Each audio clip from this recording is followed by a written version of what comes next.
Hola, es un gusto para mí estar con ustedes. Mi nombre es Lucelena Narváez y tengo 30 años de experiencia en el sector educativo. Para mí es un gusto tener la oportunidad de comunicarme con todos ustedes y hablar un poquito sobre el tema de cómo cambia el papel del profesor en la educación del siglo XXI con el nuevo concepto de innovación educativa.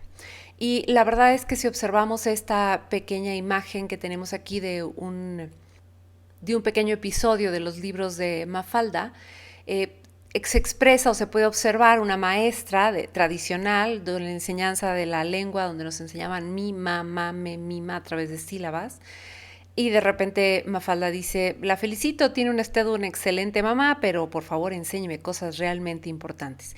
Y la situación es que ahora en la educación que era tradicional y que fue buena para todos nosotros, la juventud actual no ve las cosas de la misma manera, por lo tanto no aprende ni entiende los procesos que traemos educativos tradicionales antiguos. Estos son los principales paradigmas que hoy por hoy nos enfrentamos como docentes y que hoy por hoy los alumnos están buscando innovación educativa para sentirse más de acuerdo o más conforme con los procesos de enseñanza que están obteniendo de las instituciones de educación. Es muy importante comentarles algunos números importantes. Por ejemplo, se dice mucho que en México no estamos haciendo nada por la educación, sin embargo hay unos logros muy, muy importantes. Hoy tenemos la menor índice de tasa de analfabetismo que existe. Los porcentajes de educación a nivel mundial son mayores que nunca.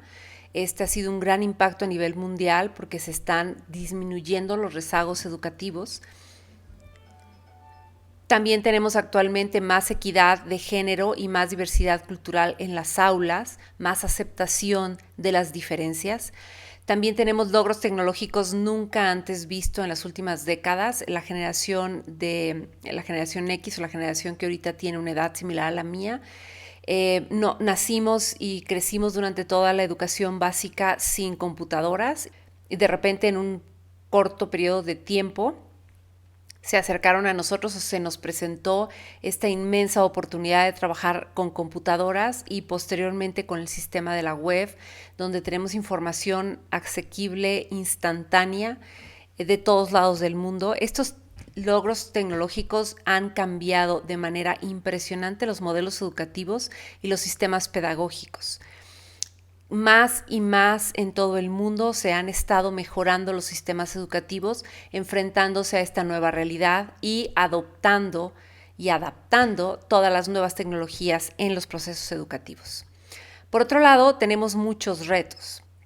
Unos de estos retos tienen que ver todavía con en el alfabetismo. Todavía existen en el mundo 770 millones de personas que no saben leer ni escribir.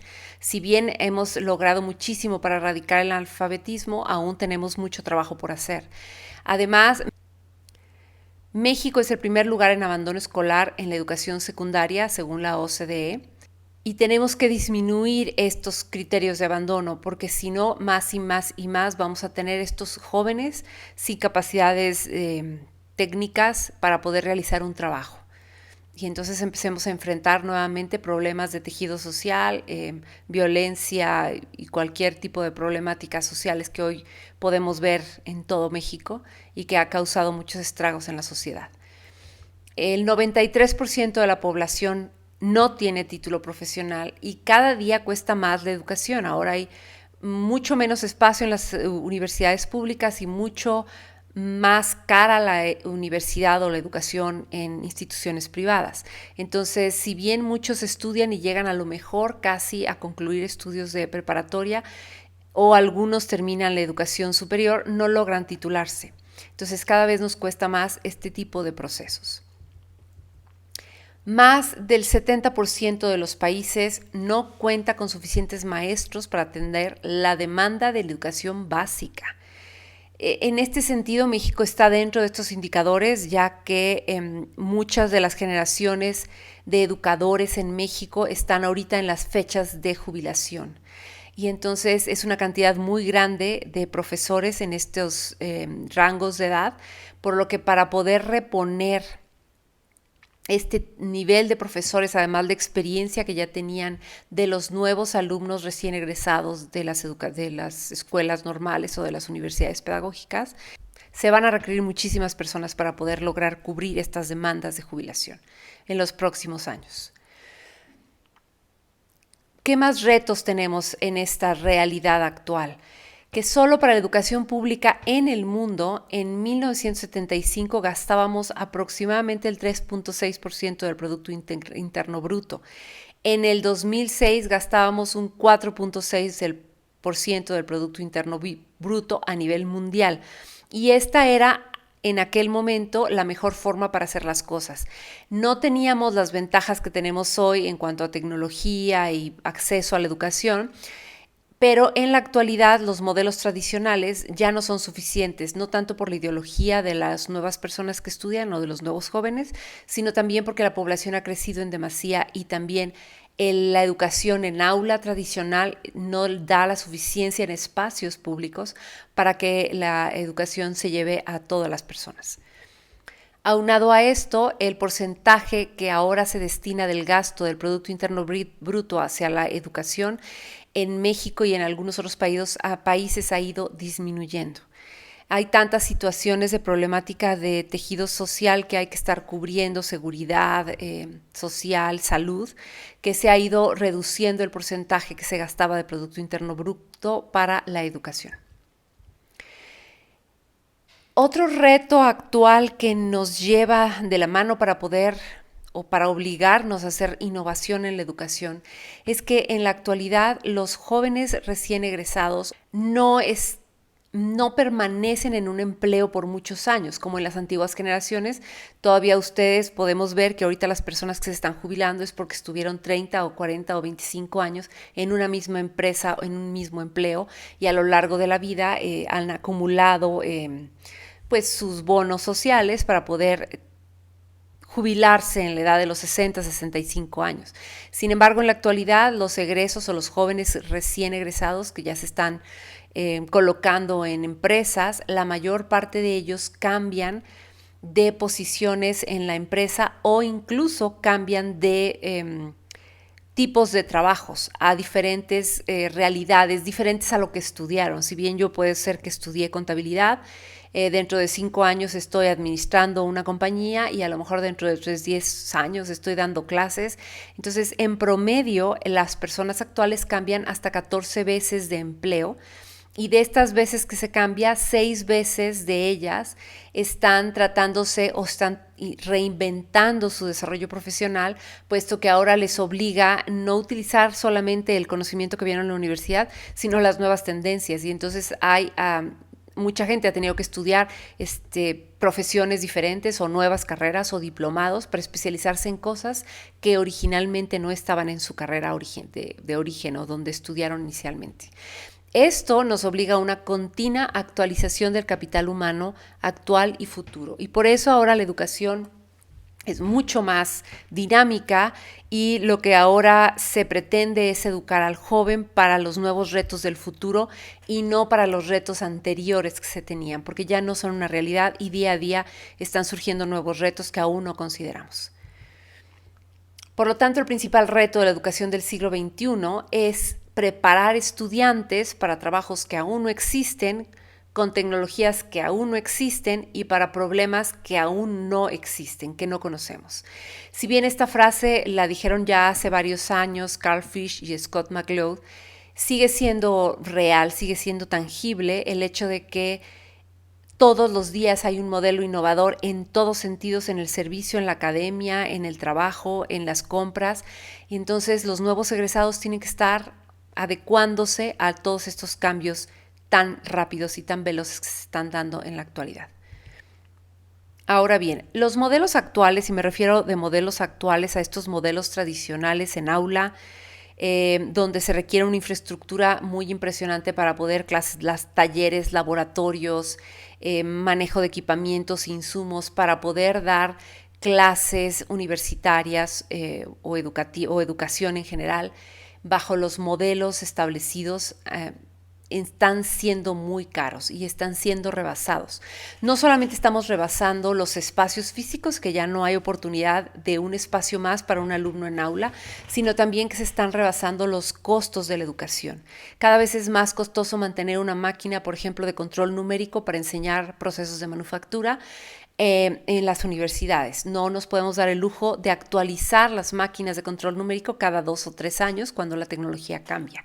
Entonces, están siendo estos modelos un poco caros, o más bien ya están rebasados, por lo que tenemos que plantear los nuevos modelos educativos y nuevos sistemas de formación para que estas personas, a pesar de que no tengamos la última tecnología en las aulas, sí ellos estén capacitados para aprender y adaptarse a la velocidad del crecimiento tecnológico cuando estén en su desempeño profesional. ¿Y qué vamos a hacer con todo esto? ¿Qué vamos a hacer como profesores? ¿Qué vamos a hacer como instituciones educativas? Quiero nada más retomar de lo que somos capaces los seres humanos. Kennedy, en su momento, cuando administraba el país, cuando administraba Estados Unidos como presidente, estableció, brindó una meta a los ciudadanos americanos, que era llegar a la Luna. Y les dio una temporalidad fija en años para poder cubrir esa meta y llegar a poner un pie sobre la Luna. Y el humano, a partir de ese momento que se lanzó el reto, lo logró, y en los años 60 se pisó por primera vez la superficie lunar. ¿Somos capaces los humanos de hacer cambios tan drásticos como ese que se lanzó de la nada, que no se tenía experiencia para lo aeroespacial? Claro que somos capaces de esto y muchísimas otras cosas más. ¿Cómo podemos entonces usar este ejemplo de Kennedy para reinventar la educación? ¿Cuándo entonces será nuestro reto y en cuánto tiempo tendríamos que desarrollarlo? Ya no tenemos tiempo de buscar prueba 1, prueba 2 y a ver si funciona. En la educación los procesos tienen que ser ágiles, tienen que ser rápidos y nos tenemos que reinventar de una manera muy ágil. ¿A qué nos enfrentamos realmente? Bueno, nos enfrentamos a una cuestión de tecnologías que rebasan la capacidad de un docente y a la capacidad económica de un país. Por ejemplo, ahora tenemos servicios con costo cero. El manejar un canal de YouTube, una red social como Facebook o Twitter, son de costo cero. Entonces, ya no se paga por este tipo de modelos. Un profesor que de manera individual grabe videos y abra su canal en YouTube puede ganar muchísimo dinero sin necesidad de tener instalaciones, sin necesidad de estar dado de alta como institución educativa, simplemente un canal de YouTube que es gratuito, una computadora, y puede presentar todo su conocimiento a través de videos. Este tipo de fenómenos de redes sociales o difusión de la información de bajo costo o cero costo está ampliando y diversificando muchísimo los modelos educativos.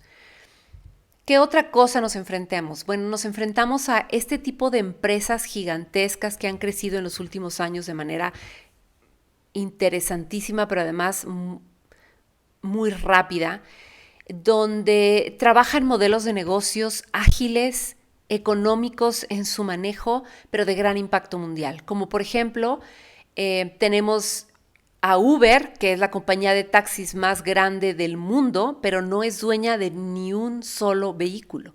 Tenemos Airbnb, que es el proveedor de hospedaje más grande del mundo, pero no es dueño de ningún inmueble, de ningún hotel. También tenemos sitios de comercio electrónico de muchísimo valor, como puede ser Amazon o Alibaba, y no tienen nada de inventario, porque dependen de los inventarios de las demás personas. Tenemos redes sociales como Facebook, Instagram, Twitter, donde ya son los noticieros más populares y no generan contenidos. La gente que está sobre estas redes sociales generan sus propios contenidos y así se va pasando la información de persona a persona. Entonces, bajo estos nuevos modelos ya no necesito infraestructura, ya no necesito un vehículo, ya no necesito pagar a las personas para que hagan una noticia. De la misma manera la universidad, con los canales de YouTube, por ejemplo, el profesor ya está haciendo incluso las cosas gratuitas.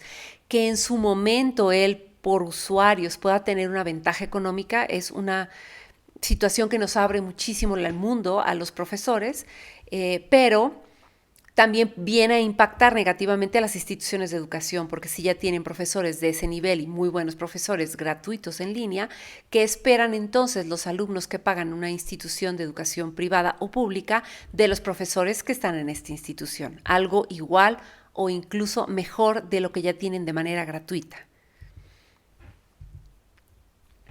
También nos enfrentamos a la velocidad como se mueve la información. Por ejemplo, en YouTube se suben más de 100 horas de video por minuto. En Google hay más de 3.500 millones de búsqueda por día, comparado con lo que podemos ofrecer en una biblioteca tradicional, por ejemplo. Por ejemplo, en Facebook, cada 20 minutos podemos encontrar 1.3 billones de usuarios conectados. En Twitter hay 560 millones de usuarios por día. Y así sumen el resto de las redes sociales que existen.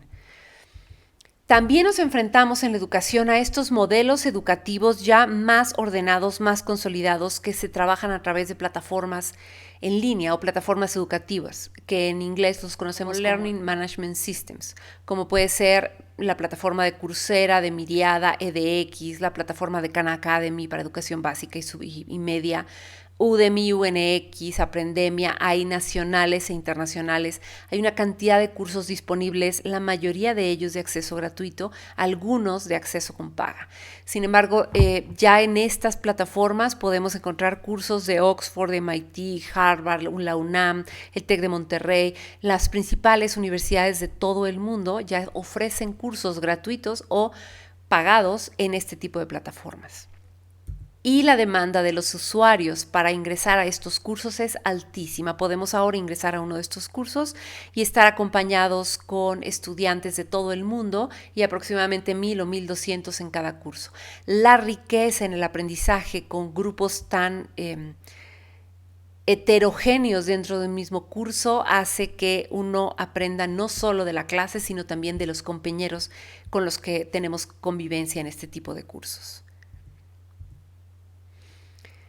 Ahora vámonos, todo esto se puede comparar con los modelos educativos y en la educación pues también nos enfrentamos a otros detalles, aparte de todos estos y la velocidad tecnológica, nos enfrentamos a generaciones diferentes. Hoy por hoy tenemos personas que son generación X enseñando a personas que son generaciones Y y Z. De hecho, la generación Z es la que hoy está ya en las aulas de los campus universitarios. Bueno, ¿a qué me refiero con estos modelos de generación X, Y y Z?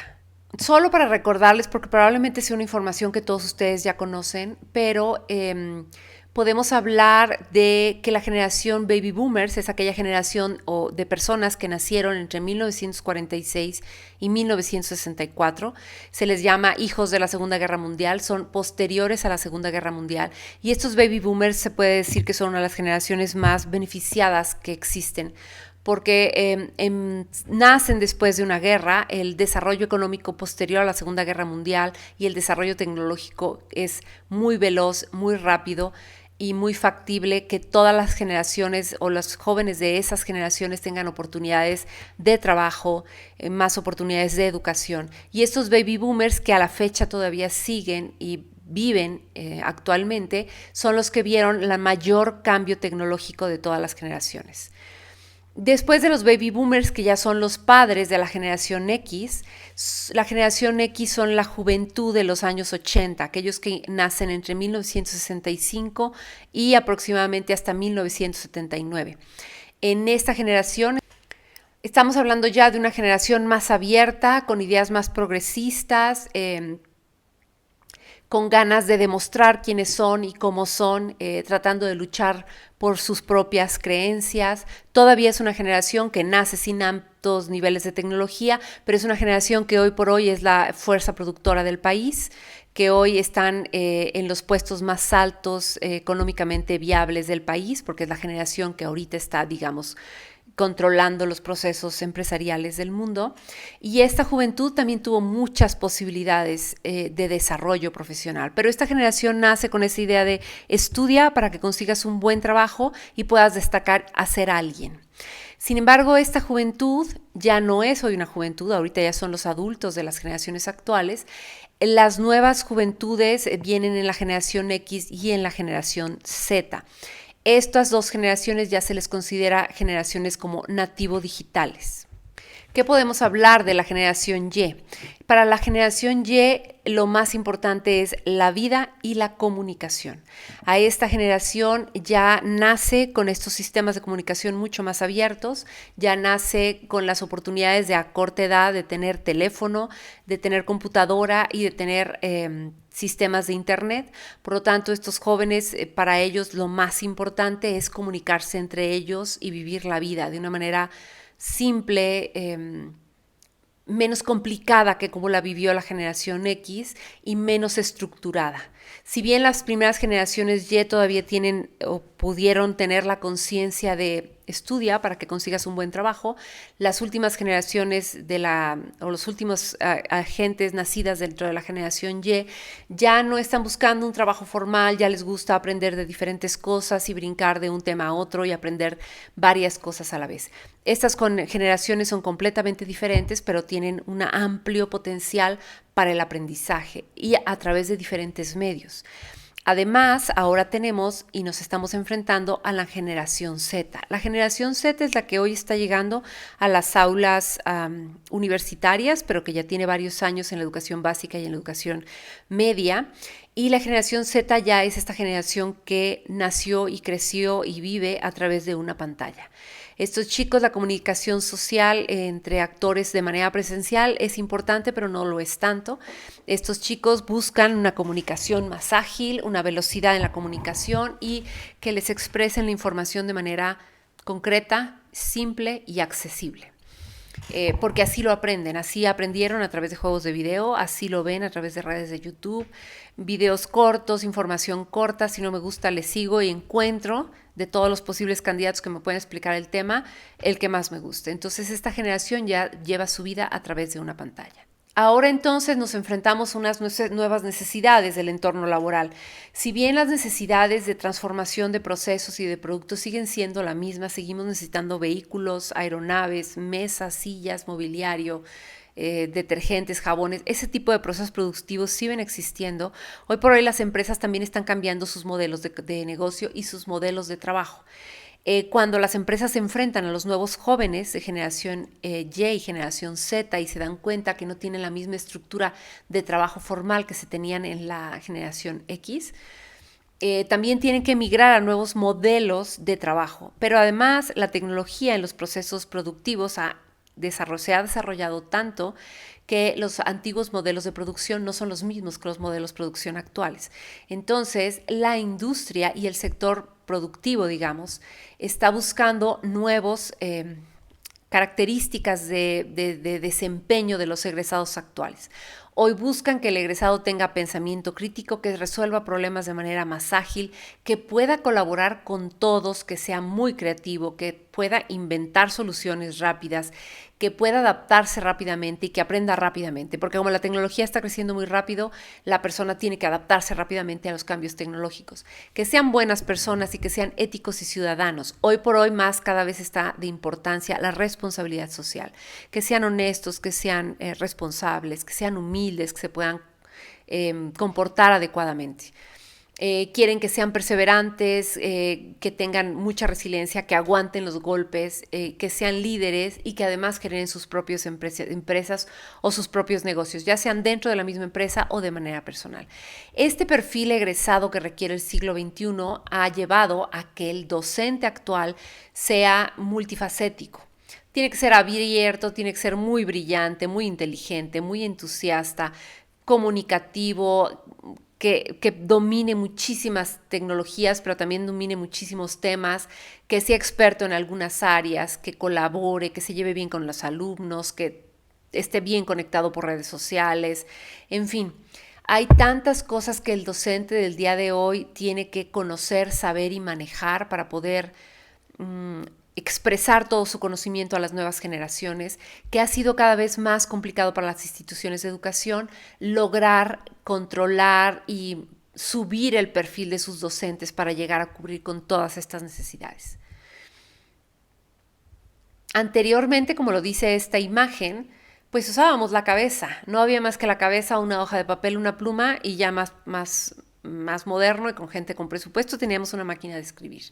Pero no existían todas estas tecnologías que facilitan, pero además complican un poquito la educación, porque el tener acceso al Internet, tengo 20,000 informaciones, no todas son correctas, los alumnos a veces no logran identificar cuál información es buena y cuál es mala, entonces ahora tenemos que cuidar mucho más los entornos de aprendizaje y cómo enseñar y cómo guiar al alumno a aprender para que no se dejen llevar por tanta información que tienen disponible. Y entonces, ¿qué es innovar? En las instituciones educativas ahora buscamos profesor gadget que sea creativo, administrador, pedagogo, que construya nuevos paradigmas, que genere nuevos entornos de aprendizaje, que enseñe en el campo, que enseñe en la computadora, que enseñe en la ciudad, que enseñe subido a un coche, que enseñe dentro de la casa. Todo ese tipo de procesos hace que nuestro perfil del docente sea cada vez más complicado de lograr y para el docente cada vez más difícil de alcanzar. Para esto vamos a encontrar no solamente que el profesor tiene que innovar, sino que también tenemos que encontrarnos en una institución educativa innovación en el currículum y las competencias del egresado. Tenemos que ambientalizar el currículo, fomentar el autoaprendizaje desde el diseño del currículo. Los programas educativos tienen que ser pertinentes a las necesidades, trabajar muchísimo con proyectos sociales, en fin, hay 1000 cosas que se pueden resolver y arreglar e innovar en los currículos de los programas educativos. Pero también tenemos que cambiar y mejorar y transformar las metodologías de enseñanza.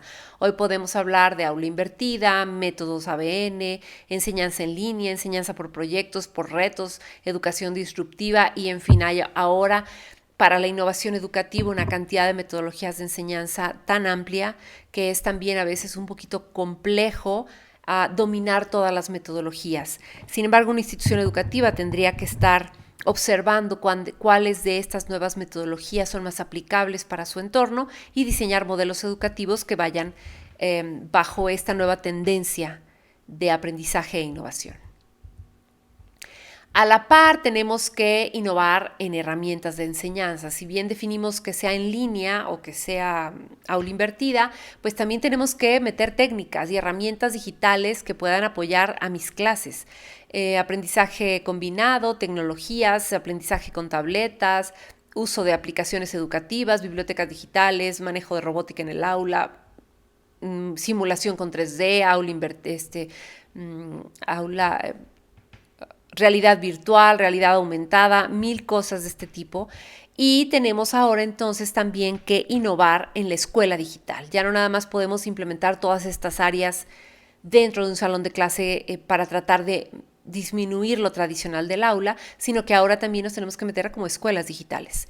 Tenemos que tener liderazgo educativo, aprendizaje digitalizado, nuevos diseños de los espacios educativos en línea, cómo hacer educación después de clase, cursos masivos en línea y 1000 cosas que ahora nos manejan los nuevos conceptos de escuela digital.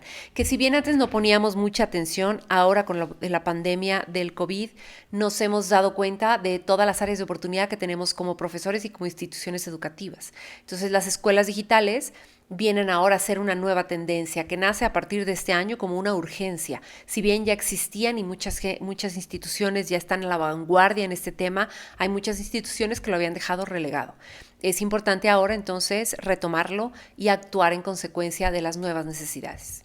Bueno, para finalizar esta charla me encantaría que pudiéramos hacer un pequeño análisis introspectivo de cómo manejamos nosotros la tecnología, ya sea como profesores o como estudiantes o candidatos a ingresar a una universidad. Primero, ¿cuáles son las principales redes sociales que utilizo y qué tan factible sea que yo las use como una herramienta de comunicación para el aprendizaje o para la enseñanza? Si eres profesor, para la enseñanza; si eres alumno, para el aprendizaje. ¿Te gustaría aprender a través de estos modelos educativos por redes sociales? Por otro lado, pregúntense, ¿cuáles son las principales maneras que puede un profesor presentar clase a los alumnos? ¿Cómo les gustaría enseñar a sus alumnos, ya sea en una plataforma interactiva o en una red social o a través de una sesión síncrona o una plática o una charla como esta, para enseñar? Y cómo ustedes, alumnos, busquen 5 maneras que les gustaría que sus profesores les presentaran las clases y en los modelos de aprendizaje, diferentes a las que están acostumbrados, porque también como alumno estamos acostumbrados a el modelo tradicional, que de alguna manera es sencillo y es lo que dominamos, pero pensando en estas nuevas tendencias, la nueva universidad o la universidad donde estudio o donde quiero ingresar, tiene modelos innovadores, tiene combinación entre tradicional e innovación, es 100% en línea, de verdad me voy a adaptar a estos nuevos procesos, sí me gusta estudiar yo solo, no me gusta estudiar yo solo. Este tipo de información tendríamos que pensarla de manera importante antes de tomar decisiones, sobre todo si soy alumno y quiero ingresar a una universidad. Pero como docente también tenemos que estar en claro que dependiendo del modelo educativo de mi institución, yo debo de estar abierto a aprender nuevas tendencias en la educación. Por otro lado, ¿cuáles son las principales competencias que tengo en los alumnos actuales para el manejo de redes sociales o el manejo de tecnologías? ¿Realmente son hábiles los chicos actuales para aprender en tecnologías? Quiero que se lo pregunten como maestro, porque de eso dependerá si yo hago un modelo didáctico, un planteamiento didáctico en mi clase más innovador, o realmente tenemos una realidad en que el alumno sí usa la tecnología, pero solamente para comunicarse con los amigos, pero realmente no usa la tecnología para el aprendizaje. ¿Qué tipo de alumno eres y cómo te gusta aprender? ¿Te sería factible aprender a través de redes sociales o a través de tecnologías de comunicación e información o no? ¿Cuál es mi objetivo como docente con respecto a los alumnos dentro de la educación actual del siglo XXI? Y alumnos, ¿cuál es mi objetivo como estudiante para lograr los perfiles de egreso que hoy por hoy se están solicitando en el entorno nacional y mundial? En el momento que estás tomando decisiones para acceder a un nuevo plan de estudios o a una carrera universitaria, te debes de preocupar, debes de hacer un análisis introspectivo como estudiante de verdad qué busco en la universidad, pero además qué quiero lograr como profesionista. Hoy por hoy la vida del profesionista es diferente a la que a lo mejor tus padres te han guiado, porque no es la misma realidad. Entonces, piensa bien como estudiante o como próximo universitario, para dónde va tu crecimiento, para dónde va tu desarrollo y qué tanto compromiso te vas a dar a ti mismo, contigo mismo, para, independientemente del modelo educativo de la universidad, puedas lograr de manera efectiva y eficiente tu desarrollo profesional o todo tu proceso educativo dentro de la universidad que elijas. Muchísimas gracias por escuchar esta plática, espero que haya sido de utilidad y pues mucha suerte a todos estos jóvenes estudiantes que están por ingresar a la universidad y que hoy por hoy están buscando una nueva oportunidad educativa que se adapte a ustedes. Espero que sea de utilidad para todos ustedes y también para los profesores. Es un gusto haber estado con ustedes. Me despido. Aquí les dejo mis datos de contacto por si alguno de ustedes tuviera interés en platicar o en profundizar un poquito más el tema. Muchísimas gracias y estamos para servirles.